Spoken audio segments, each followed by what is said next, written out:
Hello everyone, welcome to my channel civil signal. और आज हम डिस्कस करने वाले हैं विष्णुगुप्ता आईएएस एकेडमी का फुल लेंथ टेस्ट, जिसमें हम पॉलिटी के सारे इंपॉर्टेंट क्वेश्चन जो है डिस्कस करेंगे। ये 24 अप्रैल 2022 को ही लॉन्च हुआ है। ठीक है, तो इसमें सारे आपको फ्रेश क्वेश्चंस जो है वो पॉलिटी के मिलेंगे। ठीक है, चलिए, पॉलिटी कौन से यूनिट में आता है तो आपको पता होगा, यूनिट 6 में आता है पॉलिटी एंड कॉन्स्टिट्यूशन। ठीक है, यूनिट 10 में आता है constitutional bodies and non constitutional bodies, वो भी पॉलिटी का पार्ट है। क्लियर। चलिए, फर्स्ट क्वेश्चन से हम स्टार्ट करते हैं। First, which of the following act abolish the monopoly of East India Company to trade with the China? कौन सा ऐसा एक्ट था जिसने ईस्ट इंडिया कंपनी की मोनोपोली को एंड कर दिया था चाइना के साथ ट्रेड करने के लिए? Option A, government of India act 1858। Option B, charter act of 1830। Option C, charter act of 1833 and Morley Minto reforms of 1909। तो इसका करेक्ट आंसर क्या होगा? C option, charter act of 1833 में कंप्लीटली एंड कर दिया गया था ईस्ट इंडिया कंपनी की मोनोपोली को चाइना के साथ ट्रेड करने में और टी के साथ ट्रेड करने में। लेकिन ऑलरेडी मोनोपोली को एंड करना स्टार्ट कर दिया था 1813 में। 1813 में सारी मोनोपोली एंड कर दी थी, सिर्फ दो छोड़ दी थी, टी ट्रेड में और चाइना के साथ ट्रेड में।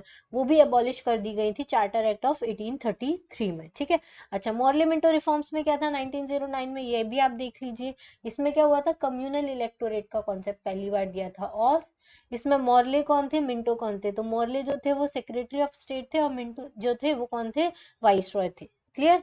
चलिए, second question, court of directors were created by, जो कोर्ट ऑफ डायरेक्टर्स थे वो उसको किसने क्रिएट किया था? Option A, charter act of 1833। Option B, charter act of 1853।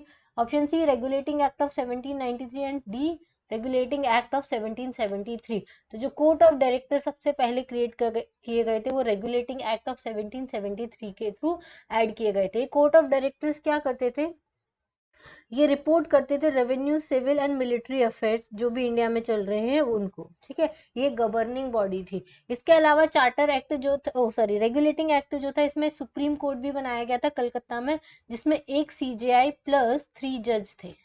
ठीक है, चलिए, next question, question number 3, which act for the first time differentiate between the commercial and the political function of the company? कौन सा act था जिसने पहली बार commercial और political function जो है कंपनी के, उसको डिफरेंशिएट कर दिया था? तो option A, regulating act of 1773। Option B, Pitt's India act of 1784। Option C, charter act of 1833 and option D is charter act of 1853। तो इसका करेक्ट आंसर क्या होगा? Pitt's India act of 1784। ठीक है, इसमें इन्होंने क्या किया था, ईस्ट इंडिया कंपनी को दो पार्ट में डिवाइड कर दिया था, दो ब्रांच बना दी थी, सीओडी एंड बीओसी। सीओडी क्या करता था, कमर्शियल फंक्शंस देखता था, बीओसी क्या करता था, पॉलिटिकल फंक्शंस देखता था। ठीक है, चलिए, नेक्स्ट क्वेश्चन है question number 4, the idea of constituent assembly for the first time was put forward in which year by which person? ठीक है, ये क्वेश्चन पूछा है कि कौन से ईयर में और किसके द्वारा कॉन्स्टिट्यूएंट असेंबली का आइडिया दिया गया था।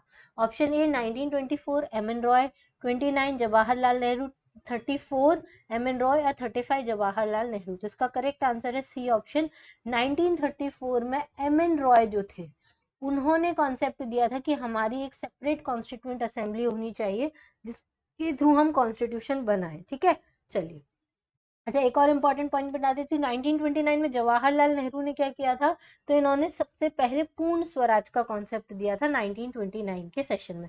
और ये सेशन कहाँ हुआ था, इसको लाहौर सेशन बोलते थे। क्या बोलते थे, लाहौर सेशन बोलते थे। अच्छा, आप मुझे कमेंट बॉक्स में बताइए, ये जो लाहौर सेशन था ये कौन सी रिवर के पास में हुआ था? ठीक है, चलिए, question number 5, what do you understand by the separate electorate? क्या समझते हैं आप सेपरेट इलेक्टोरेट से? Option A, the voting population of a region is divided into the different electorate based on the certain factors like religion, caste, etc. तो ये जो voting population है किसी भी रीजन की, वो अलग अलग इलेक्टोरेट में डिवाइड कर दी जाती है रिलीजन और कास्ट के बेसिस पे। तो ऑप्शन ए ही है जो इसका करेक्ट आंसर है, क्योंकि सेपरेट इलेक्टोरेट मतलब क्या होता है, पर्टिकुलर कास्ट का या पर्टिकुलर रिलीजन का अलग से इलेक्टोरेट बना देना। जैसे कि सबसे पहले इसकी स्टार्टिंग की गई थी 1909 में मॉरले मिंटो रिफॉर्म्स के थ्रू, जिसमें उन्होंने सबसे पहले मुस्लिम इलेक्टोरेट बनाया था। तो मुस्लिम पॉपुलेशन के लिए मुस्लिम्स का कैंडिडेट अलग कर दिया था जिसको वो वोट करेंगे। तो इसमें वोटिंग पॉपुलेशन को हम डिवाइड कर देते हैं रिलीजन या कास्ट की बेसिस पे, उसको हम क्या बोलते हैं, सेपरेट इलेक्टोरेट बोलते हैं। ठीक है, चलिए question number 6, the members of the constituent assembly were, जो मेंबर्स थे कॉन्स्टिट्यूएंट असेंबली के वो कैसे इलेक्ट हुए थे? ऑप्शन ए डायरेक्टली इलेक्टेड थे, ऑप्शन बी डायरेक्टली नॉमिनेटेड थे, option C indirectly elected and directly nominated थे, option D directly elected and directly nominated थे। तो इसका करेक्ट आंसर है सी ऑप्शन। ये जो मेंबर्स थे कॉन्स्टिट्यूएंट असेंबली का, उनका कोई डायरेक्ट इलेक्शन नहीं हुआ था, वो इनडायरेक्टली इलेक्ट होकर आए थे प्रोविंशियल ऑटोनॉम प्रोविंसेस से। और डायरेक्टली नॉमिनेट किसको किया गया था? जो प्रिंसली स्टेट्स थे, जो प्रिंसली स्टेट्स के मेंबर्स थे उनको डायरेक्टली नॉमिनेट करके बुलाया गया था। ठीक है, चलिए question number 7, the election to the constituent assembly were held in, जो इलेक्शंस हुए थे कॉन्स्टिट्यूएंट असेंबली के वो कब हुए थे?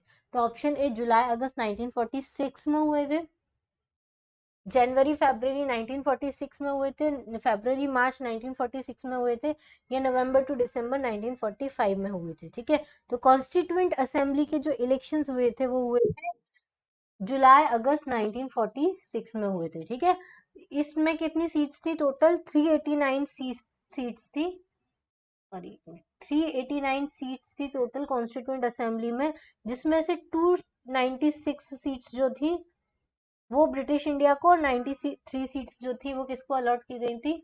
296 तो ब्रिटिश इंडिया के जो प्रोविंसेस थे उनको की गई थी, और 93 सीट्स जो है वो प्रिंसली स्टेट्स को नॉमिनेट की गई थी। ठीक है, तो ये स्ट्रेंथ याद रखना, टोटल 389 सीट्स थी, उसमें से 296 प्लस 93 प्रिंसली स्टेट के लिए थी, और 296 ब्रिटिश इंडिया के अंदर में जो प्रोविंसेस थे उनके लिए थी। ठीक है, चलिए question number 8, who among the following was appointed as the vice president of India of the constituent assembly? अच्छा, ये हमेशा का क्वेश्चन पूछा जाता है कि प्रेसिडेंट कौन बने थे कॉन्स्टिट्यूएंट असेंबली का, तो ये क्वेश्चन अच्छा है, इसमें वाइस प्रेसिडेंट पूछा है कॉन्स्टिट्यूएंट असेंबली का, जो अधिकतर बच्चों को पता नहीं होता है।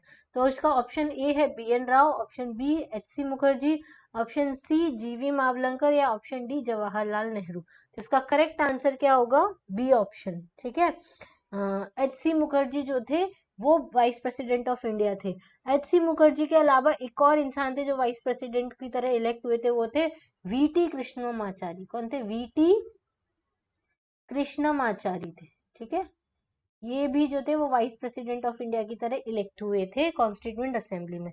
और प्रेसिडेंट तो आपको पता है, एक तो कौन कौन थे? पहले थे सच्चिदानंद सिन्हा, जो ओल्डेस्ट मेंबर थे और टेम्परेरी प्रेसिडेंट बनाए गए थे। उसके बाद फिर डॉक्टर राजेंद्र प्रसाद को परमानेंट प्रेसिडेंट ऑफ असेंबली बना दिया गया था। क्लियर? चलिए next question, question number 9। Okay, चलिए question number 9, which of the following is or are not correctly matched पूछा है, कौन सा करेक्टली मैच्ड नहीं है? तो 9th का ए ऑप्शन है यूनियन कॉन्स्टिट्यूशन, कमिटीज दिए हैं और किसने चेयर किए वो ऑप्शन दिए हैं। तो यूनियन कॉन्स्टिट्यूशन की जो कमेटी थी उसको किसने चेयर किया था? जवाहरलाल नेहरू ने, तो ये तो सही है। दूसरा, प्रोविंशियल कॉन्स्टिट्यूशन कमेटी जो थी वो सरदार पटेल ने की थी, ये भी सही है। माइनॉरिटी सब कमेटी जो है वो बी आर अम्बेडकर ने की थी, ये गलत है। ठीक है, तो सी ऑप्शन गलत है। स्टीयरिंग कमेटी जो थी वो डॉक्टर राजेंद्र प्रसाद ने की थी, ये भी सही आंसर है। तो सी ऑप्शन जो है वो गलत है, जिसमें क्या है, ये जो माइनॉरिटी सब कमेटी है वो किसने की थी? एच सी मुखर्जी ने की थी, जो कौन थे? हमारे वाइस प्रेसिडेंट थे कॉन्स्टिट्यूएंट असेंबली के। बी आर अम्बेडकर के अंदर में कौन सी कमेटी थी? तो ड्राफ्टिंग कमेटी जो थी वो बी आर अम्बेडकर के अंदर में थी। ठीक है, तो इसका 9th के क्वेश्चन का सही आंसर क्या होगा? C option is the correct answer. ठीक है, चलिए question number 10, match the following correctly and choose the correct code feature. ठीक है, आपको करेक्टली चूज करना है, क्या करेक्ट कोड दिया है, फीचर्स दिए हैं, और वो फीचर्स कहाँ से बोरो किए गए वो पूछा। ये जो क्वेश्चन है वो सोर्सेज ऑफ द कॉन्स्टिट्यूशन वाले चैप्टर से है। ठीक है, चलिए पहला है रिपब्लिक कहाँ से लिया गया है? तो रिपब्लिक लिया गया है फ्रेंच कॉन्स्टिट्यूशन से। अच्छा, आप ऐसे भी लिख सकते हैं, one sorry A B C D के ऑप्शन दिए ना, ए बी सी डी, ये लिख लिया। अब इसके सामने आपको मैच करके लिखना है। ठीक है, अब जैसे फ्रेंच कॉन्स्टिट्यूशन का किससे मैच हुआ? 1 से मैच हो गया। ठीक है, प्रोसीजर स्टेप। अच्छा, और कॉन्करेंट लिस्ट कहाँ से लिया है? ऑस्ट्रेलिया से लिया है, तो थर्ड का सी का 3। अब आप 3 और 1 किस में आ रहा है? डी का 1 और ऑस्ट्रेलिया सी का 4, सॉरी नॉट 3, सी का 4, तो 4-1 कौन से ऑप्शन में आ रहा है, डी ऑप्शन में आ रहा है, तो यही करेक्ट आंसर हो सकता है। ठीक है, आप ऐसे एलिमिनेशन से भी कर सकते हो कि अगर आपको एटलीस्ट 2 पता है तो उससे आप कर सकते हो। उसके अलावा मैं आपको सारे बता देती हूँ। आइडिया ऑफ जस्टिस जो है वो हमने कहाँ से लिया है, रशिया से लिया है, तो बी का 3 ऑप्शन होगा। और जो जापानीज कॉन्स्टिट्यूशन से हमने वो लिया procedure establish by the law, तो ए का 2 और तो 2 3 4 1 इज द करेक्ट आंसर, तो D option is the correct answer. ठीक है, चलिए question number 11, which of the following pairs is are not correctly matched पूछा, करेक्टली मैच्ड नहीं पूछा है। ठीक है, तो शेड्यूल्स दिए कॉन्स्टिट्यूशन के और सब्जेक्ट मैटर दिया है कि उस शेड्यूल में क्या क्या है। तो 5th शेड्यूल में administration of the schedule area in the tribe, ये सही है। 7th शेड्यूल में डिवीजन ऑफ पावर यानी कि लिस्ट के बारे में मेंशन है, union list, state list and concurrent list. ठीक है, सी ऑप्शन है 3rd शेड्यूल जिसमें इमोल्यूमेंट्स के बारे में बोला है, ये गलत है। ऑप्शन डी है 1st शेड्यूल में names of the state and there territories के बारे में पूछा है, तो ये वाला जो ऑप्शन है वो एकदम सही है। तो इसका करेक्ट आंसर क्या होगा, सी ऑप्शन, जो कि गलत है, 3rd शेड्यूल। ठीक है, एक्चुअली जो ये मॉल्यूमेंट्स है वो कौन से शेड्यूल में मेंशन है, 2nd शेड्यूल्स में मेंशन है। ठीक है, चलिए नेक्स्ट क्वेश्चन है question number 12, which article of the constitution guarantees the universal adult franchise, कौन सा आर्टिकल है कॉन्स्टिट्यूशन का जो यूनिवर्सल एडल्ट फ्रेंचाइजी को गारंटी करता है। तो इसके ऑप्शंस है आर्टिकल 14, ऑप्शन बी आर्टिकल 19 का 1A, option C article 326 and option D article 324। ठीक है, तो करेक्ट आंसर है सी ऑप्शन, आर्टिकल 326 जो है वो यूनिवर्सल एडल्ट फ्रेंचाइजी से डील करता है। आर्टिकल 14 किससे करता है, राइट टू इक्वालिटी से करता है। ठीक है, और आर्टिकल 19 किससे करता है, राइट टू फ्रीडम से करता है। ये फ्रीडम सॉरी फंडामेंटल राइट्स के क्वेश्चन है। आर्टिकल 324 किससे करता है, इलेक्शन कमीशन ऑफ इंडिया से करता है। ठीक है, अगर आपको पॉलिटी के टॉपिक वाइज एमसीक्यूज देखने हैं तो आपको वो भी मेरे चैनल पे मैंने बनाए हुए हैं, Indian polity MCQs topic wise, उसका पूरा प्लेलिस्ट मिल जाएगा। चैनल है मेरा सिविल सिग्नल नाम से, उसमें पहला ही प्लेलिस्ट बना हुआ है इंडियन पॉलिटी एमसीक्यूज वाइज। तो अगर आपको MCQ wise topic wise MCQs करने तो वो वहां आपको मिल जाएंगे। ठीक है, चलिए question number 13, the first constitution in the world to begin with the preamble belong to, जो पहला कॉन्स्टिट्यूशन था वर्ल्ड का वो कौन सी कंट्री को बिलोंग करता था। Option A United States of America, option B United Nation, option C India, option D French. तो इसका करेक्ट आंसर है option A United States of America. ठीक है, नेक्स्ट क्वेश्चन है question number 14, which of the following act has amended the preamble, कौन सा act था जिसने पहली बार प्रियम्बल को अमेंड किया था। Option A 42nd constitution amendment act, option B 24th, option C 84th and option D 16th constitution amendment act. ठीक है, तो इसका करेक्ट आंसर है 42nd कॉन्स्टिट्यूशन अमेंडमेंट एक्ट के थ्रू प्रियम्बल को अमेंड किया गया था और इसमें 3 वर्ड्स ऐड किए गए थे, कौन कौन से, socialist, secular and integrity, in 3 words को यह ऐड किया गया था। इस पे बहुत ज्यादा क्वेश्चंस बनते हैं। ठीक है, प्रियम्बल को अमेंड किया गया था 42nd के अकॉर्डिंग 1976, और ये कौन सा टाइम चल रहा है, इमरजेंसी का टाइम चल रहा है, 75 से 77 के बीच में। क्लियर, तो इस टाइम ही कॉन्स्टिट्यूशन को अमेंड किया गया था। अच्छा, 42nd कॉन्स्टिट्यूशन अमेंडमेंट एक्ट, इसको और क्या बोलते हैं, मिनी कॉन्स्टिट्यूशन के नाम से भी जाना जाता है, क्योंकि इसमें बहुत सारे चेंज किए गए थे कॉन्स्टिट्यूशन में। ठीक है, चलिए question number 15, with regard to article 3 which among the following did not come under the power of parliament, अगर हम आर्टिकल 3 की बात करें तो कौन सा है जो पार्लियामेंट की पावर के अंतर्गत नहीं आता है। तो option A alter the name of any state, option B alter the boundaries of any state, establish new state which were earlier not the part of Indian territory, option D increase the area of any state। तो option C जो है वो इसका correct answer है। Article 3 में new states को establish करने का राइट नहीं दिया गया है जो इंडियन टेरिटरी का पार्ट नहीं है। ये जो राइट है वो कौन से आर्टिकल में है, ये आर्टिकल 2 में है। बाकी सारे जो राइट्स है वो आर्टिकल 3 में है। आप नेम चेंज कर सकते हो, आप बाउंड्री चेंज कर सकते हो, आप एरिया को इंक्रीज या डिक्रीज भी कर सकते हैं। ठीक है, चलिए नेक्स्ट क्वेश्चन है question number 16, which of the following do or does require constitutional amendment under article 368। ठीक है, कौन सा कॉन्स्टिट्यूशनल अमेंडमेंट है, कौन सा है जो जिसके लिए कॉन्स्टिट्यूशनल अमेंडमेंट की रिक्वायरमेंट होती है? Option A settlement of the boundary dispute, option B alter the boundaries of any state, option C secession of Indian territories to the foreign state and option D administration of new territories. तो इसका correct answer है C option. Article 368 को requirement होती है जब आप किसी Indian territory को फॉरेन स्टेट को देने वाले हो। जैसे कि मान लो अगर गुजरात है फॉर एग्जांपल, गुजरात को अगर आपको पाकिस्तान को देना है तो आप ऐसे सिंपल मेजोरिटी से नहीं दे सकते हो, आपके लिए इसमें क्या करना पड़ेगा, कॉन्स्टिट्यूशनल अमेंडमेंट करना पड़ेगा। तो सी ऑप्शन करेक्ट आंसर है।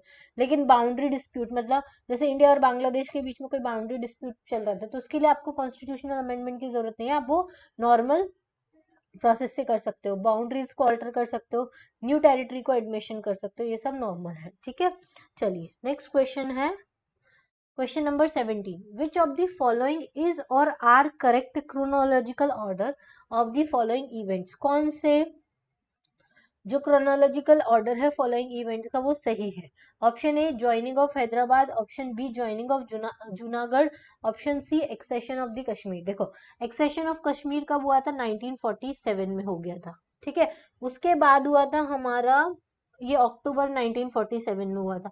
अगस्त में हम आजाद हुए थे और अक्टूबर में ही उसने वो कर दिया था, पाकिस्तान ने कूच कर दिया था। इसके वजह से जो राजा हरि सिंह थे वो इंडिया आ गए थे एक्सेशन करने के लिए। फिर उसके बाद हुआ था दूसरा, जूनागढ़ में प्लेबिसाइट हुआ था, फरवरी 1948 में हुआ था। ठीक है, और उसके अलावा हैदराबाद में जो पुलिस एक्शन लिया गया था वो कब लिया गया था, सितंबर 1948 में लिया गया था। तो इसका करेक्ट आंसर होगा 321, मतलब सी ऑप्शन जो है वो इसका करेक्ट आंसर है। क्लियर, चलिए question number 18। Which of the following statements is or are not true regarding the Fazal Ali commission? ठीक है, फजल अली कमीशन क्या थी, एक स्टेट रीऑर्गेनाइजेशन कमीशन थी, उसके बारे में बताना है कि कौन सा स्टेटमेंट जो है वो ट्रू नहीं है। ठीक है, कौन सा स्टेटमेंट है जो ट्रू नहीं है? Option A it was appointed in the दिसंबर 1953, तो ये सही बात है, दिसंबर 1953 में इसको अपॉइंट किया गया था। K M Panikkar and H N Kunzru was other members, ये भी सही है। Option C it suggested the creation of state based on language only, ये गलत है। इन्होंने बोला था कि स्टेट्स को आप रीऑर्गेनाइज कर सकते हो लैंग्वेज के बेसिस पे, लेकिन वन स्टेट वन लैंग्वेज नहीं हो सकता। Option D state reorganisation act 1956 was passed after the recommendation of this commission, तो ये भी सही है, इसी के रिकमेंडेशन से फिर स्टेट्स बनाए गए थे। कितने बनाए गए थे, 14 स्टेट्स एंड 6 यूटीज बनाए गए थे। ठीक है, तो ये आपको याद रखना है। यूनियन टेरिटरी वाले क्वेश्चन चैप्टर से ये क्वेश्चन है, इसके अभी मैंने टॉपिक के ऊपर क्वेश्चंस बना रखे हैं, आपको डिटेल में सारे टॉपिक करने हैं तो आप वहां से देख सकते हैं। चलिए question number 19। What is the correct chronological order for the formation of new states? क्या करेक्ट क्रोनोलॉजिकल ऑर्डर होगा नए स्टेट्स को फॉर्म जब किए गए थे? Option 1 Gujarat, Haryana, Sikkim and Chhattisgarh. देखो गुजरात सबसे पहले अलग हुआ था 1960 में, उसके बाद हरियाणा हुआ था 1966 में, उसके बाद सिक्किम हुआ था 1975 में, 22nd स्टेट बना था, और छत्तीसगढ़ हुआ था 2000 में। तो इसका करेक्ट आंसर, और अरुणाचल प्रदेश ये 1987 में हुआ था। ठीक है, मिजोरम, अरुणाचल प्रदेश और गोवा 1987 में तीनों स्टेट अलग हुए थे। तो इसका करेक्ट ऑर्डर क्या हो गया, 1 2 3 5 4, 1 2 3 5 4। तो बी ऑप्शन जो है वो इसका करेक्ट आंसर होगा, 19th का बी ऑप्शन। क्लियर, चलिए गुजरात किस स्टेट से अलग हुआ था, तो ये बॉम्बे प्रोविंस में से दो स्टेट बने थे, गुजरात एंड महाराष्ट्र। ठीक है, चलिए क्वेश्चन नंबर 20। चलिए क्वेश्चन नंबर 20 है, which of the following statement is or are true about the right to aliens? मतलब राइट टू एलियंस के स्टेटमेंट में से कौन सा सही है? All aliens enjoy the similar and equal rights, गलत है। Aliens enjoy all the fundamental rights available under right to equality, ये भी गलत है। सिर्फ आर्टिकल 14 अवेलेबल है, 15 और 16 अवेलेबल नहीं है। ठीक है, एलियंस के लिए कल्चरल एंड एजुकेशन राइट ये भी अवेलेबल नहीं है। और registered citizen is eligible for the office of president, ये सही है। ठीक है, जो रजिस्टर्ड सिटीजन है वो एलिजिबल होता है ऑफिस ऑफ प्रेसिडेंट के लिए। Question number 21। After which date either of child's parent should be the citizen of India for the child to be the citizen of India? कौन सी डेट के बाद जो इसके चाइल्ड के जो पेरेंट है वो सिटीजन ऑफ इंडिया होने चाहिए for the child to be citizen of India? मतलब बच्चे को सिटीजन ऑफ इंडिया होने के लिए इसके पेरेंट्स जो है वो सिटीजन ऑफ इंडिया होने चाहिए। ये किस डेट के बाद मेंशन किया गया है? तो इसका करेक्ट आंसर होगा बी ऑप्शन, 1 जुलाई 1987 के बाद।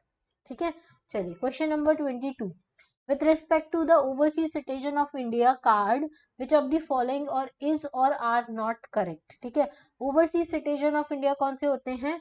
जो इंडियन ओरिजिन के तो हैं लेकिन इंडिया की सिटीजनशिप उनके पास नहीं है, वो किसी फॉरेन कंट्री की सिटीजनशिप उनके पास है। ठीक है, तो इसका करेक्ट आंसर क्या पूछा? Which of the following is or are not correct?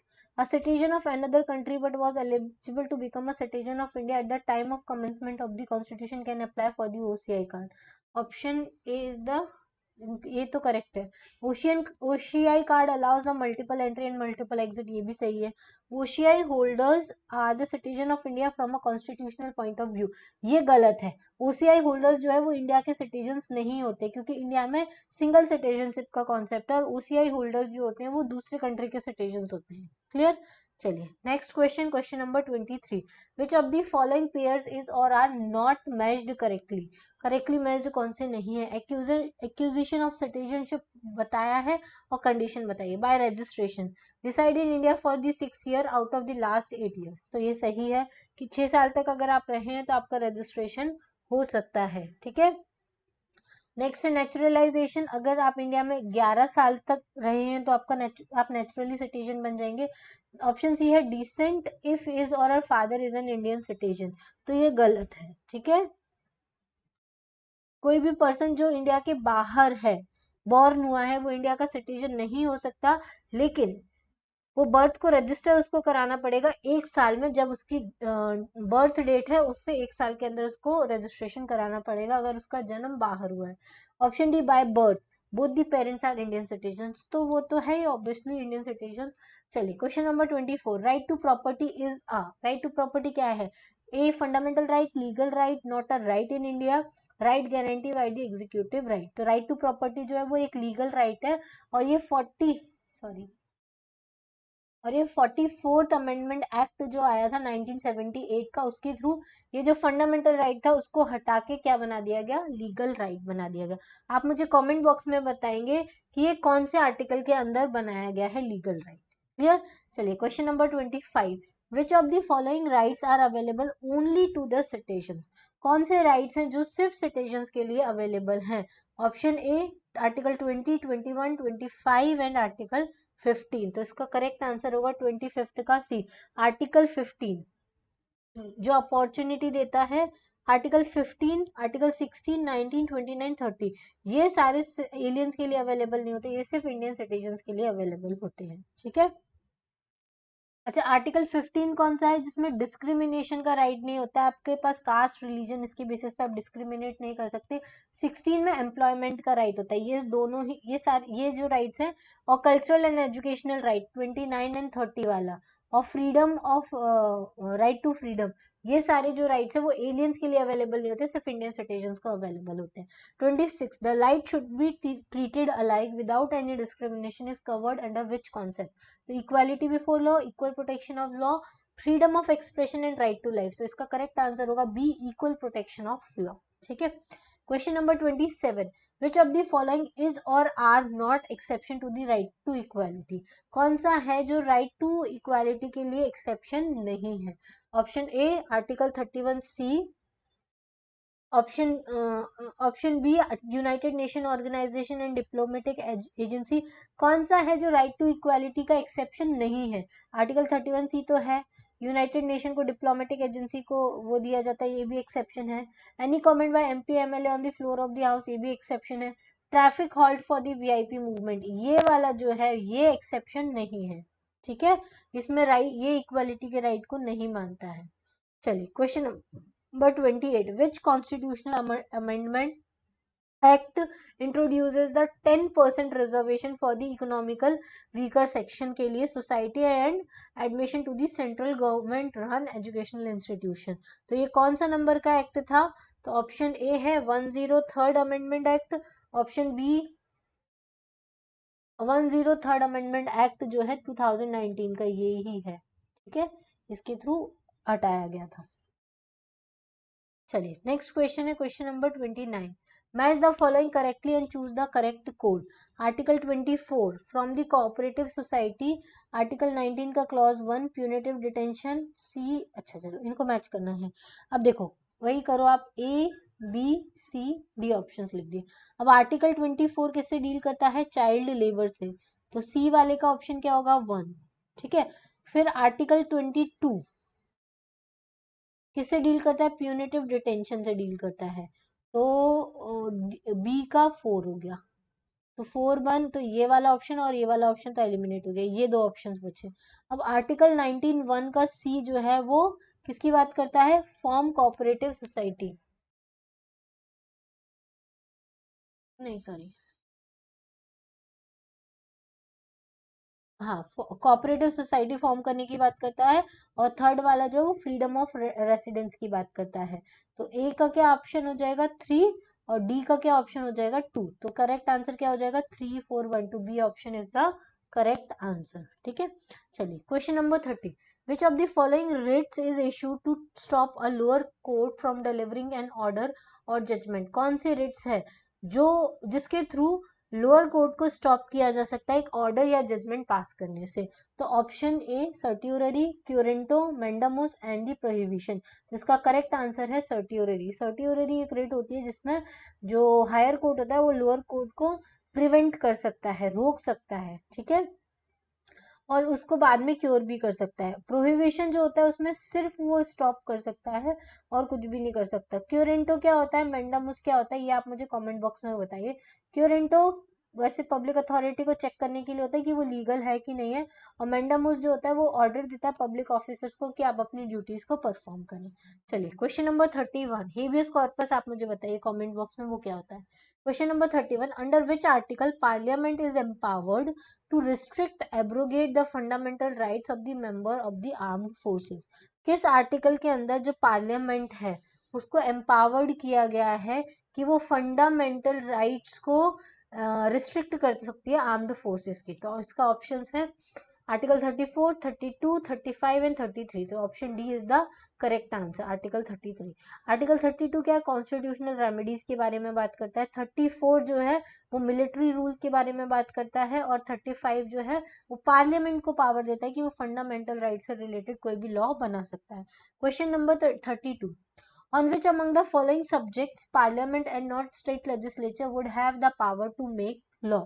ठीक है, कौन से सब्जेक्ट है जिसपे पार्लियामेंट और लॉ बना सकती है लेकिन स्टेट लेजिस्लेचर के पास बनाने का पावर नहीं है? ऑप्शन ए अनटचेबिलिटी, ऑप्शन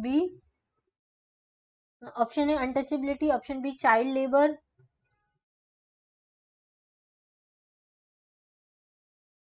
अच्छा, पार्लियामेंट और स्टेट लेजिस्लेचर दोनों के पास पावर नहीं है लॉ बनाने के लिए, तो इसका करेक्ट आंसर है अनटचेबिलिटी। अनटचेबिलिटी के ऊपर कोई लॉ नहीं बना सकता, जो कॉन्स्टिट्यूशन में मेंशन है आपको वो करना ही पड़ेगा। ठीक है, देखिए इसमें पूछा है कि कौन से सब्जेक्ट्स में पार्लियामेंट लॉ बना सकती है, स्टेट लेजिस्लेचर नहीं बना सकती है। तो अनटचेबिलिटी एक फंडामेंटल राइट है जिसपे पार्लियामेंट लॉ बना सकती है, लेकिन ये नहीं बना सकती है, क्या बोलते हैं उसको, स्टेट लेजिस्लेचर नहीं बना सकती है। Question number 33। ठीक है, which of the following statement is or are correct पूछा है। ठीक है, तो इसमें कौन सा ऑप्शन करेक्ट होगा? तो पहला है article 31 is wider in scope than article 31 भी, ये गलत है। Article 31 deals with the 9th schedule, तो ये सही है। ठीक है, और article 31 A immunise the state law from the judicial review, ये गलत है।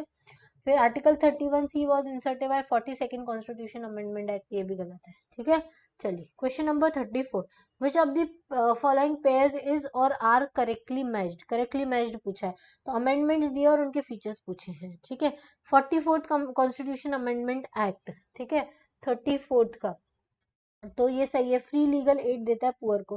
42nd constitution amendment act participation of worker, ये गलत है। 86th constitution amendment act state to the cooperative societies, and 97th early, ये एक सेकेंड गलत है ये।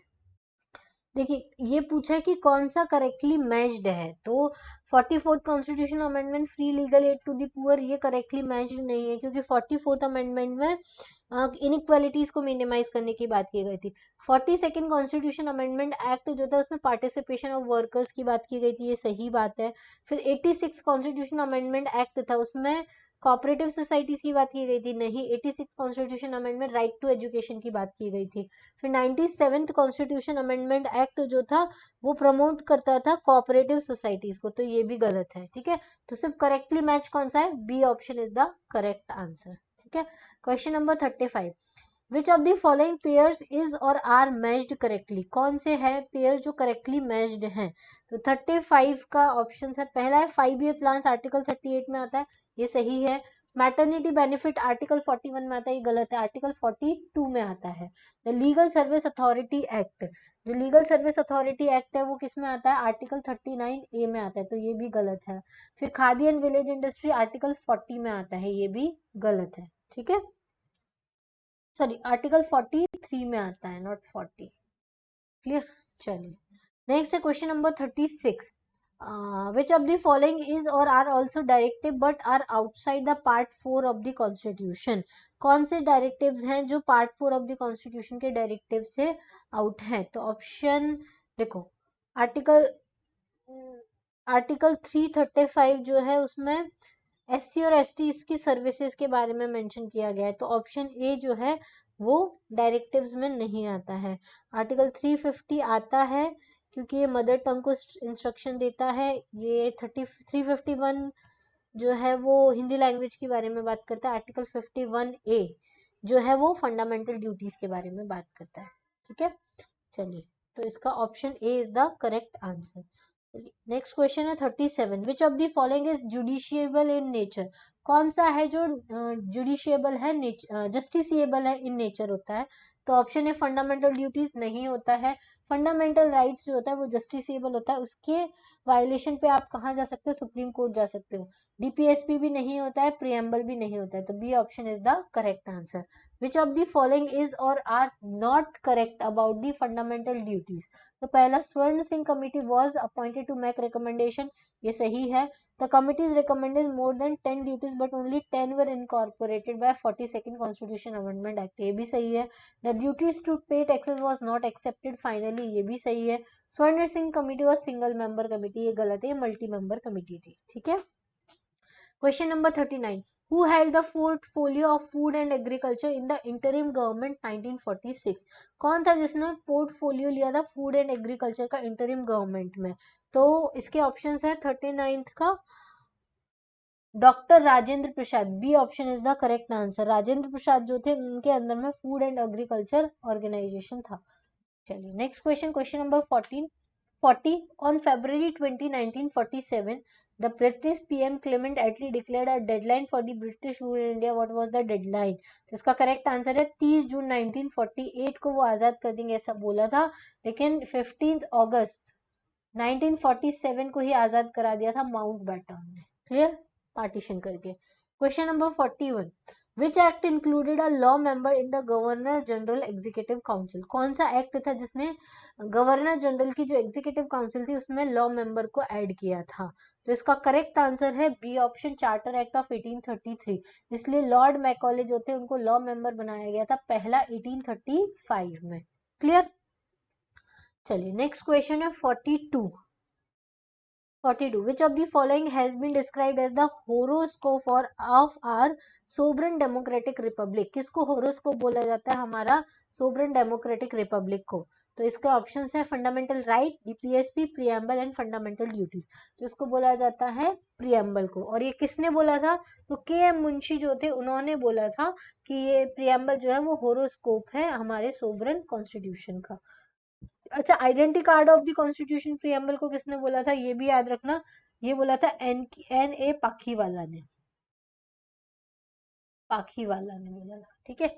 चलिए नेक्स्ट क्वेश्चन है, right to contest election to a panchayat in India is, तो जो इलेक्शन कंटेस्ट करने का पंचायत में वो राइट है, वो कैसा राइट है। Option A constitutional right, option B statutory right, C legal right या फंडामेंटल राइट। तो ये कॉन्स्टिट्यूशनल राइट है क्योंकि कॉन्स्टिट्यूशन में मेंशन किया है कि आप पंचायत के इलेक्शन को कंटेस्ट कर सकते हो।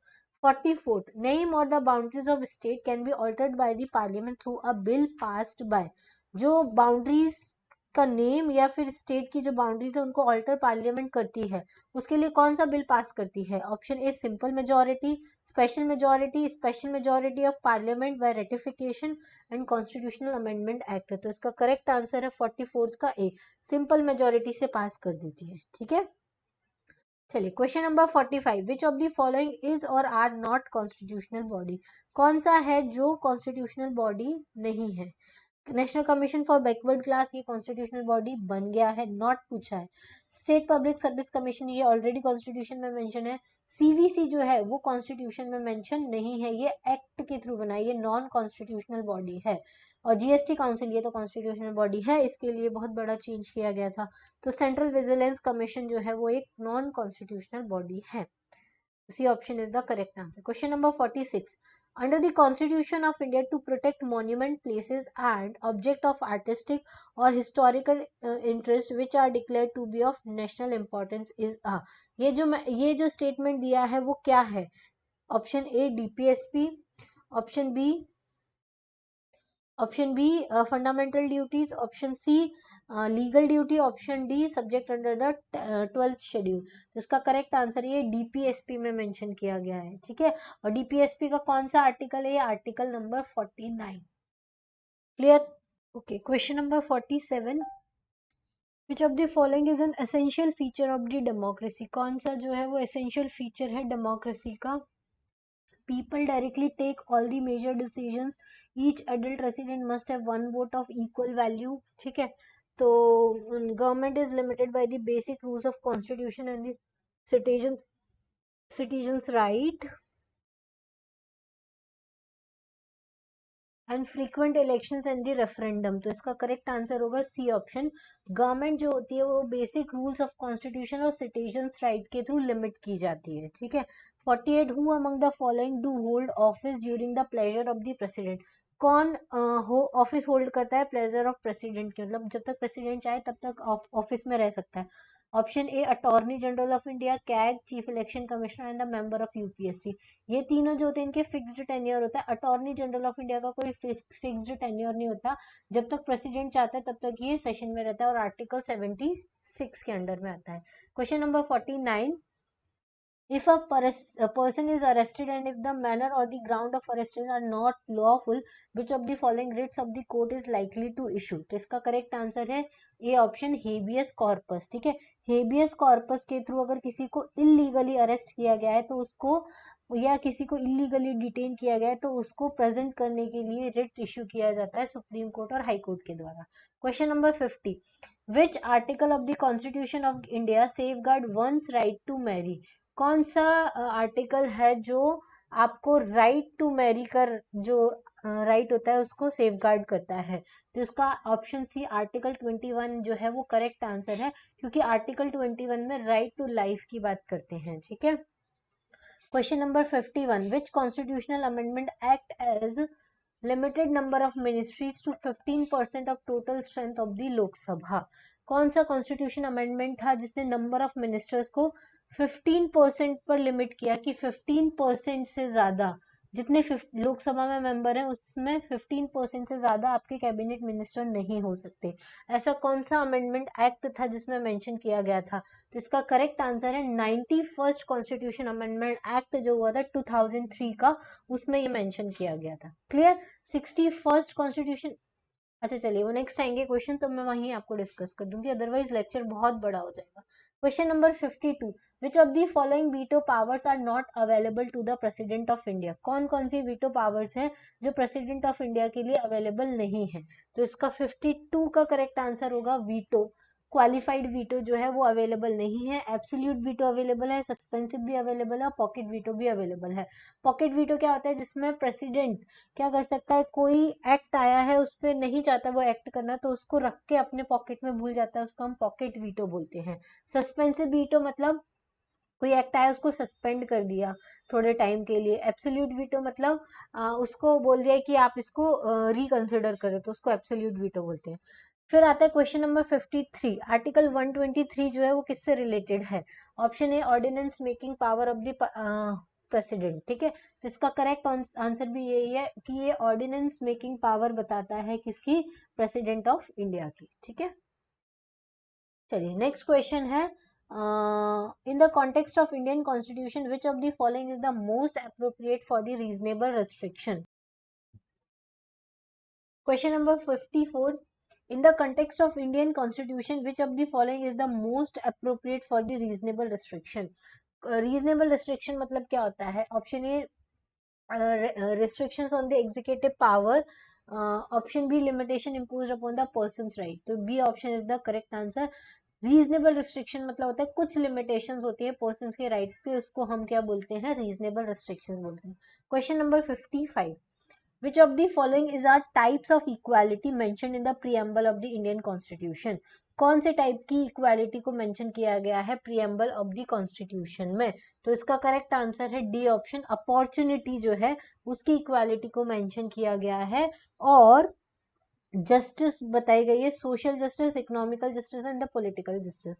तो अपॉर्चुनिटी ऑफ इक्वालिटी दी गई है, option D is the correct answer, ठीक है। Question number 56, which of the following is related to the concept of asymmetric federalism, ठीक है। कौन सा है जो असिमेट्रिक फेडरलिज्म से रिलेटेड है? More power to the federal government than the state, bicameral legislature, special provision for some states in the constitution. तो 56 का C option is the correct answer, क्योंकि कुछ स्पेशल प्रोविजंस दिए गए कुछ स्टेट को, तो ये किसकी बात करता है, असिमेट्रिक फेडरलिज्म की बात करता है, ठीक है।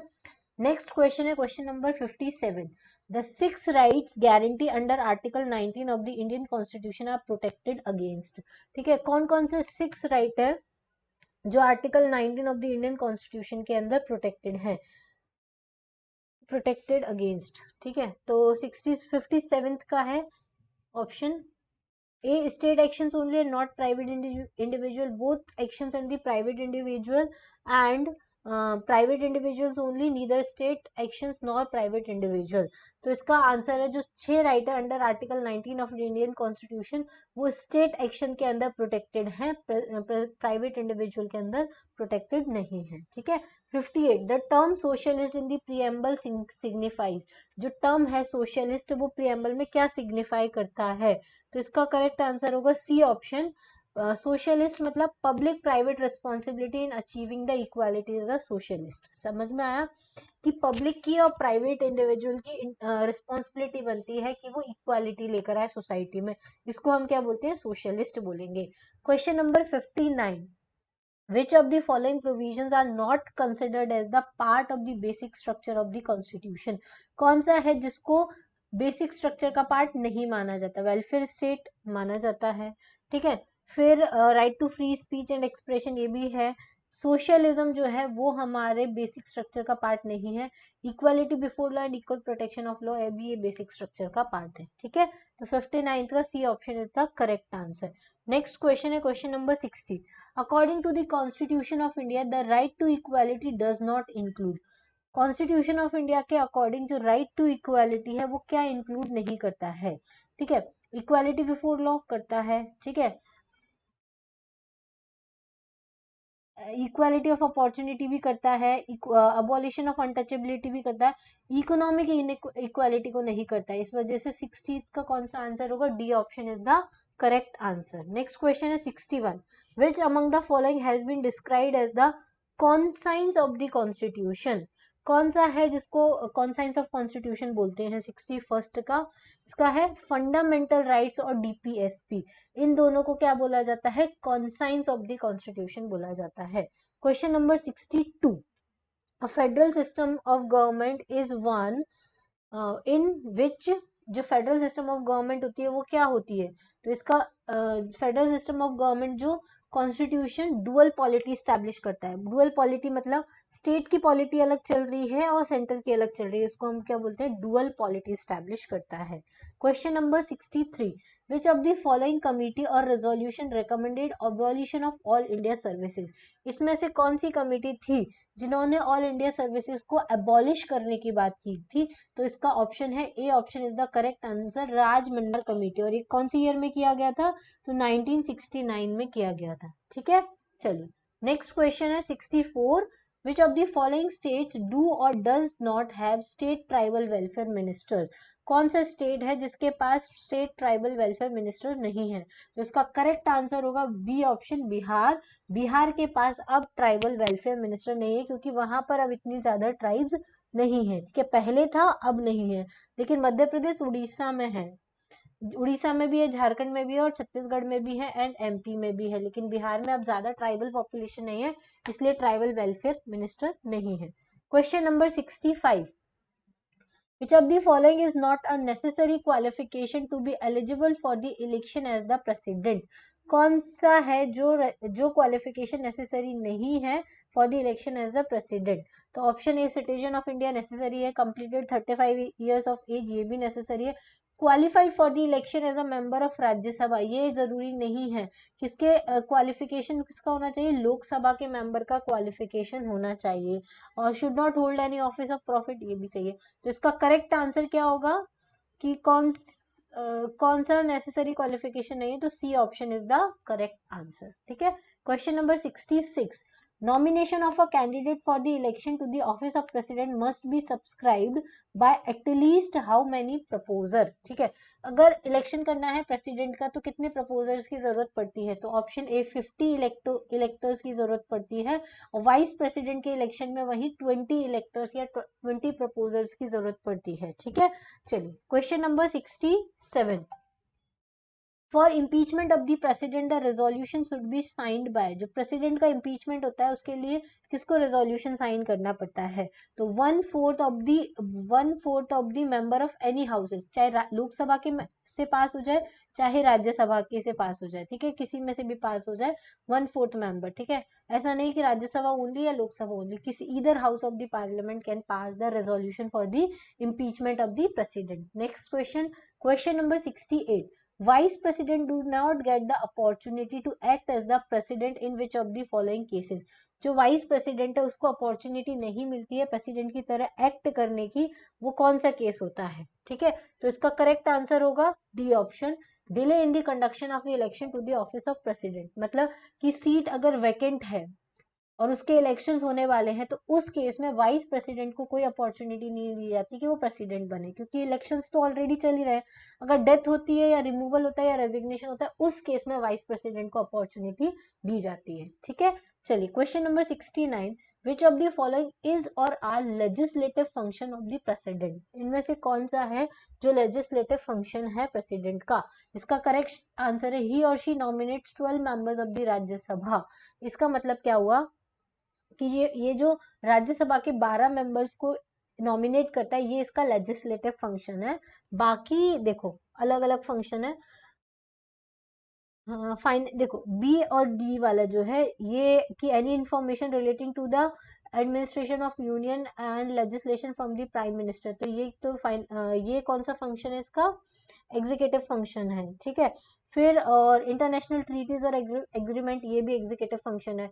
Can make advance out of the contingency fund, और ये कौन सा फंक्शन है? ये फाइनेंशियल फंक्शन है, ठीक है। तो लेजिस्लेटिव फंक्शन कौन सा है? ये वाला सी वाला option is the correct answer, ठीक है। Question number 70, which of the following person was elected unopposed to the office of the president of India? तो कौन सा पर्सन था जिसका अब कोई अपोज नहीं हुआ था office of president of India को स्टार्ट करने में? तो वो थे मिस्टर नीलम संजीवा रेड्डी। इनके टाइम पे ये अनअपोज्ड प्रेसिडेंट बने थे, ठीक है। Question number 71, under which article of the constitution governor reserve a bill for the president's assent? कौन सा आर्टिकल है जिसके थ्रू गवर्नर जो है वो अपना बिल रिजर्व कर सकता है प्रेसिडेंट ऑफ इंडिया के कंसिडरेशन के लिए? तो वो आर्टिकल है C option, article 200 is the correct answer, ठीक है। आर्टिकल 200 में क्या क्या मेंशन किया है कि वो अपनी असेंट दे सकता है बिल को, वो विदहोल्ड कर सकता है असेंट को, रिटर्न कर सकता है बिल को, और रिजर्व कर सकता है प्रेसिडेंट के कंसिडरेशन के लिए। तो कौन सा आर्टिकल है? Article 200। Question number 72, which article of the constitution provide for the impeachment of the president? कौन सा आर्टिकल है जो इम्पीचमेंट प्रोवाइड करता है? तो आर्टिकल 61 जो है वो इम्पीचमेंट की प्रोसेस को स्टार्ट कराता है, ठीक है, या मेंशन किया गया है उसमें। Question number 73. President's satisfaction to issue ordinance is fill in the blanks in nature and has been announced by the fill in the blanks judgment of the Supreme Court. President का जो satisfaction है ordinance issue करने के लिए वो कैसा nature का है, जस्टिसिएबल है या नॉन जस्टिसिएबल है, ठीक है। और दूसरा कि वो किस केस के थ्रू अनाउंस किया गया था। तो इसका 73 का ऑप्शन बी जो है वो करेक्ट आंसर है कि जो प्रेसिडेंट का ऑर्डिनेंस इशू करता है वो जस्टिसिएबल है, मतलब आप उसको कोर्ट में जा सकता है वो जुडिशियल रिव्यू के लिए। और ये किस केस के थ्रू आया था, तो कूपर केस 1970 के थ्रू ये जजमेंट पास हुआ था। चलिए question number 74. An ordinance has 6 weeks of life after the reassembly of the house which days is considered for the calculation of the 6 week period। जो ऑर्डिनेंस की लाइफ होती है वो 6 वीक की होती है after the reassembly of the houses which date is consider for the calculation of the 6 week of the period. तो देखो जो ऑर्डिनेंस होता है वो हमारा कितनी लाइफ का होता है, 6 वीक का होता है, और 2 सेशन के बीच में कितने मंथ का ड्यूरेशन हो सकता है, 6 मंथ का होता है। तो जब ये 6 मंथ खत्म हो जाएंगे उसके बाद ऑर्डिनेंस की लाइफ काउंट की जाती है जो 6 वीक होती है। तो टोटल 6 मंथ प्लस 6 वीक के लिए हमारा ऑर्डिनेंस रह सकता है, इससे ज्यादा डेट नहीं रह सकता है। तो ये डेट कब से कैलकुलेट की जाती है वो पूछा गया है। तो house reassembling on the later date उससे ही हम कंसिडर करेंगे, मतलब कि आज मान लो आज मान लो क्या है 1 जनवरी है, इसके बाद 6 महीने हो गए सेशन में नहीं आया, 6 महीने बाद जून में सेशन में आया, तो जून में सेशन में आने के बाद 6 वीक काउंट किए जाएंगे ऑर्डिनेंस के इशू रहने के लिए। समझ में आया। तो 74th का कौन सा आंसर होगा, B option is the correct answer. Question number 75. Which article of the Constitution empowers the President to grant pardon to the person convicted for the offence? कौन सा आर्टिकल है जिसमें ग्रांट पार्डन की बात की गई, तो आर्टिकल 72 जो है उसमें ग्रांट पार्डन की बात की गई है। चलिए question number 76. Which of the following pardoning power is or are not correctly matched? कौन सी पार्डनिंग पावर है जो करेक्टली मैच नहीं है। पहला, पार्डन कंप्लीटली एब्सॉल्व्स द कॉन्विक्ट, ये सही है। रेस्पाइट, एसपीए मतलब special case, awarding a lesser sentence in the special circumstances, ये भी सही है। रेमिशन, रेमिशन मतलब टाइम रिड्यूस करना, reduction of sentence and the character of sentence, ये गलत है, इसमें कैरेक्टर चेंज नहीं किया जाता। रेमिशन मतलब सिर्फ टाइम को डिक्रीज किया जाता है, ठीक है। मतलब अगर 2 साल की सजा है तो उसको कितना कर दिया जाएगा, 1 ईयर का कर दिया जाएगा। Reprieve, stay of execution of the sentence, reprieve मतलब टेम्परेरी सस्पेंशन, तो स्टे लगा दिया मतलब टेम्परेरी सस्पेंशन। तो इसका करेक्ट आंसर क्या होगा, जो करेक्टली मैच्ड नहीं है वो है सी ऑप्शन, ठीक है। चलिए question number 77. Which of the following is or are correct regarding the pardoning power of the president? कौन सा जो है वो करेक्ट है regarding the pardoning power of the president. 77 का D, the president can examine the evidence afresh and take a different view, ठीक है।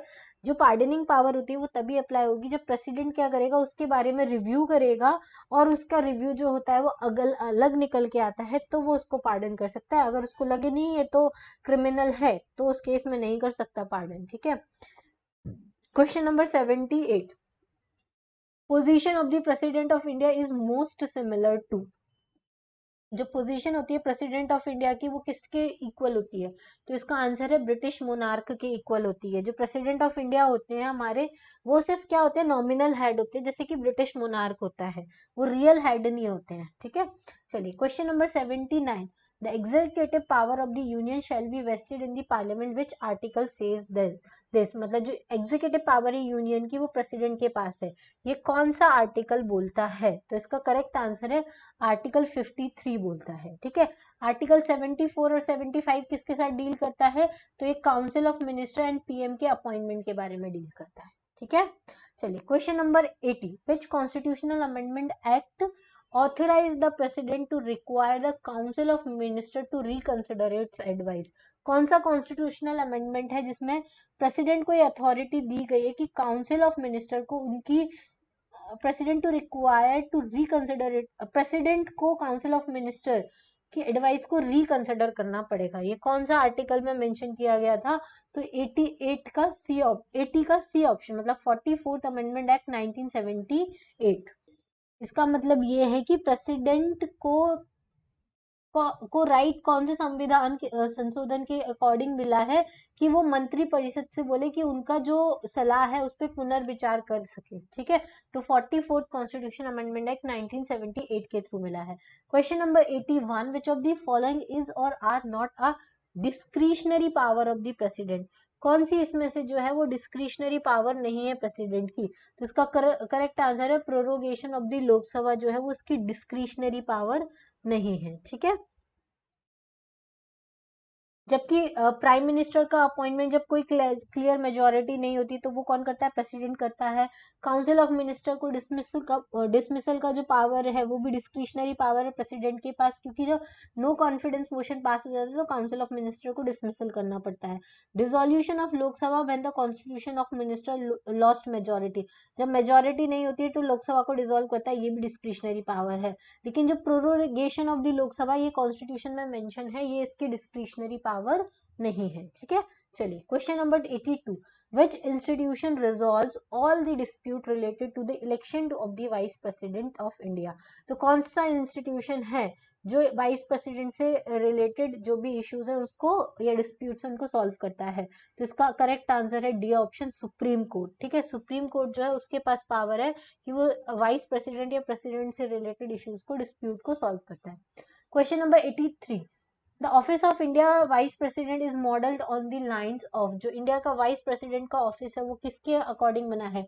तो अमेरिकन वाइस प्रेसिडेंट के अकॉर्डिंग बना है। लेकिन एक डिफरेंस है, American vice president when it falls vacant, जो अमेरिका में वाइस प्रेसिडेंट है वो तभी भी प्रेसिडेंट बन सकता है जब पोजीशन वैकेंट हो, लेकिन इंडिया में ऐसा नहीं होता। अगर इंडिया में पोजीशन वैकेंट है प्रेसिडेंट की तब वाइस प्रेसिडेंट को हम एज अ प्रेसिडेंट नहीं बना सकते हैं, ठीक है। तब क्या होंगे? फिर इलेक्शंस होंगी।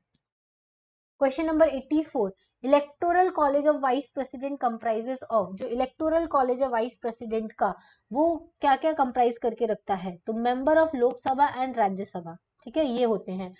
वाइस प्रेसिडेंट के इलेक्शन में लोकसभा के मेंबर होते हैं, राज्यसभा के सारे मेंबर्स होते हैं, मतलब कि इलेक्टेड मेंबर भी होते हैं प्लस नॉमिनेटेड मेंबर्स भी होते हैं। अच्छा, प्रेसिडेंट के इलेक्शन में कौन कौन प्रेजेंट रहता है? आप मुझे कमेंट बॉक्स में बताइए अगर आपने प्रेसिडेंट वाला चैप्टर पढ़ा है। अगर आपको नहीं पता आप मुझे कमेंट बॉक्स में बताइए मैम नहीं पता है, तो मैं आपको कमेंट करके आंसर दूंगी, ठीक है।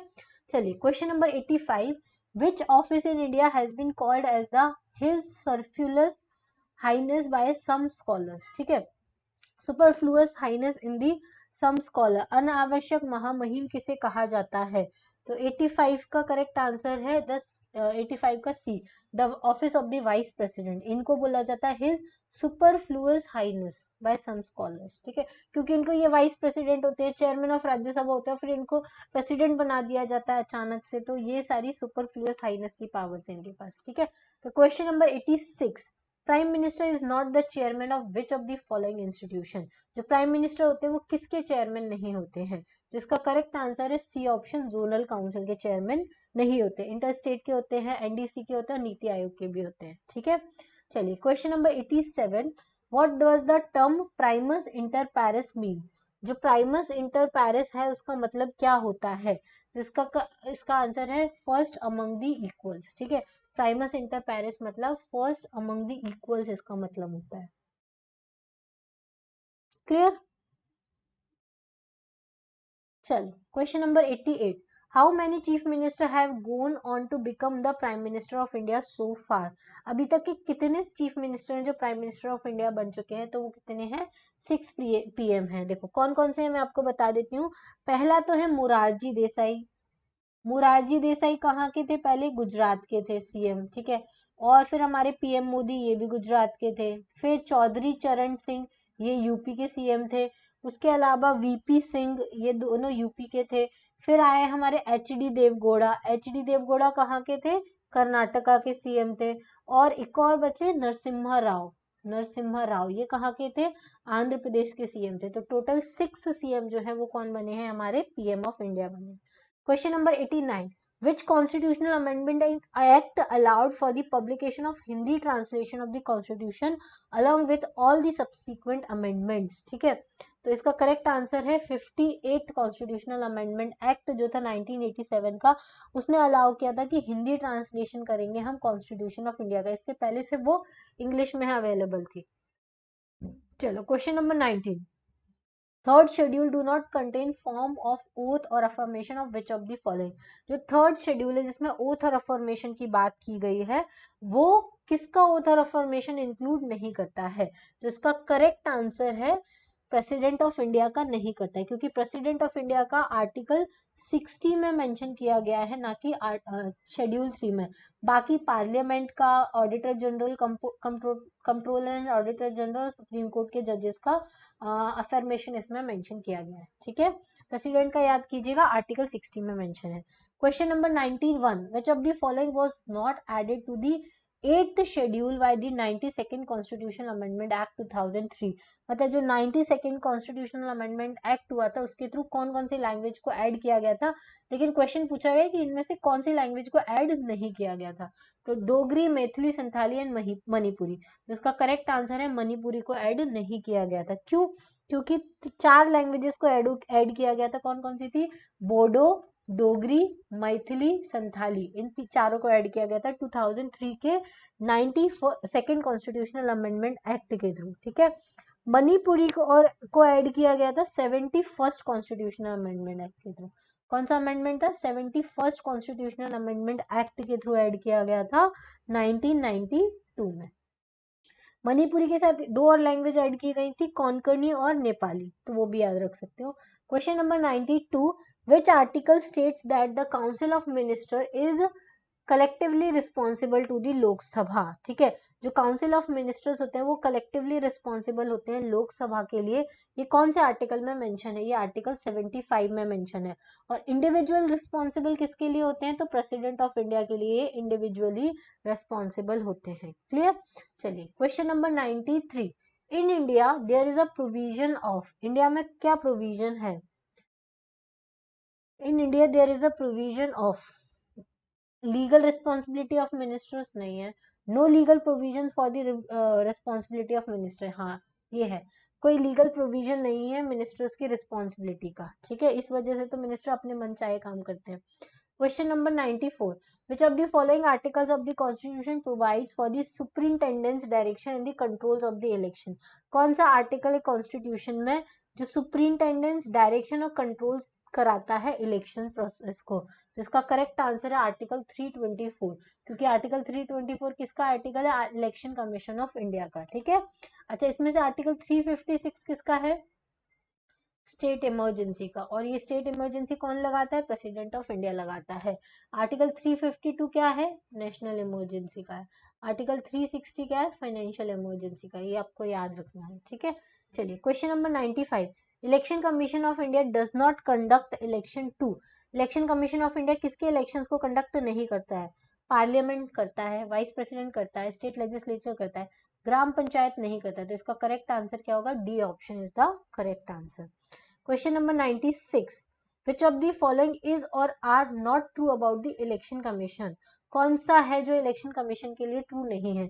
तो ए ऑप्शन है, नॉट पूछा है। ठीक है, the constitution has not debarred the retiring election commissioner from any further employment, ये सही है। The term of member of election not been specified, ये भी सही है। It is a judicial body, ये गलत है। ठीक है, it is a quasi judicial body. ठीक है, he can be removed in the same manner as the judge of supreme court, ये भी सही है। Question number 97, the voting has age has been lowered from 21 years to 80 years by।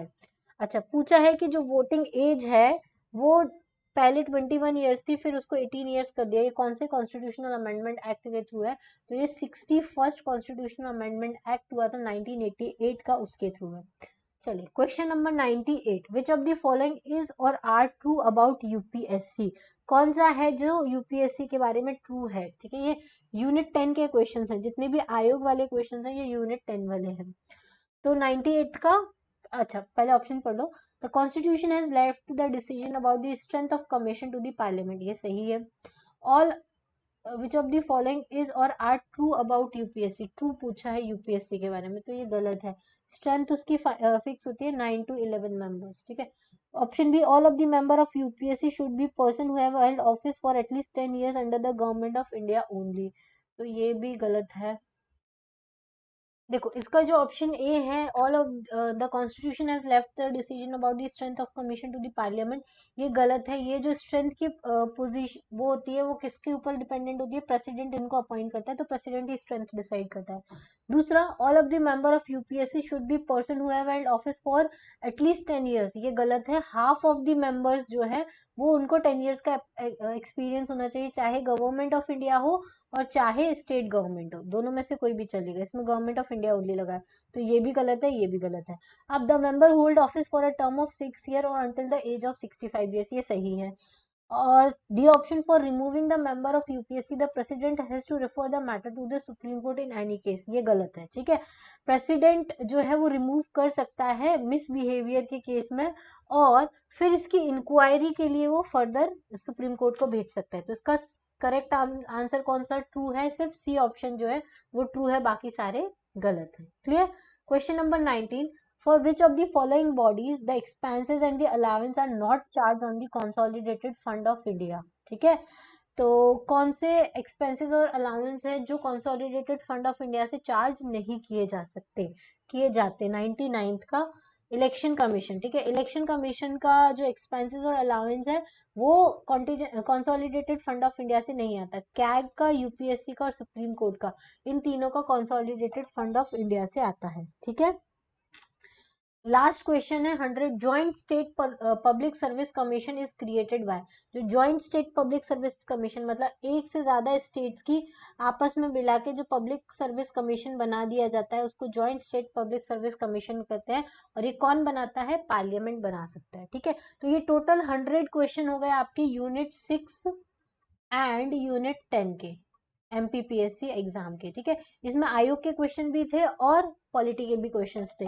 ठीक है, अगर आप इस पूरे टेस्ट को एनालाइज करोगे तो आपको इंपॉर्टेंट टॉपिक कौन कौन से लगे, president of India, fundamental right, DPSP, preamble, ठीक है, फिर वाइस प्रेसिडेंट ऑफ इंडिया, फिर लोकसभा एंड राज्यसभा, और non constitutional and constitutional bodies, ये सब आपके इंपॉर्टेंट टॉपिक्स हैं। ठीक है, ये सारे इंपॉर्टेंट टॉपिक्स का अगर आपको टॉपिक वाइज एमसीक्यूज चाहिए तो चैनल पर अवेलेबल है। मेरा चैनल का नाम है सिविल सिग्नल, वहां पे इंडियन पॉलिटिक एमसीक्यूज का टॉपिक वाइज मैंने वीडियोस बना रखे हैं, तो वो भी आप देख सकते हैं। ठीक है, चलिए आज के लिए इतना ही। नेक्स्ट लेक्चर में मैं एक और नया वीडियो लेके आऊंगी जिसमें हम कोई एक दूसरे अकेडमी की इंपॉर्टेंट टेस्ट सीरीज डिस्कस करेंगे। फिर इसके बाद एक और सीरीज आएगी जिसमें हम यूनिट वाइज टेस्ट डिस्कस करेंगे, यूनिट 1 से लेकर यूनिट 10 तक। फिर उसके बाद हम कुछ एफएटीज लगाएंगे जो आपके एमपीपीएससी प्रीलिम्स एग्जाम के लिए बेनिफिशियल रहेंगे। ठीक है, आज के लिए इतना ही। Thank you, thanks for watching, have a nice day and good luck for your exam.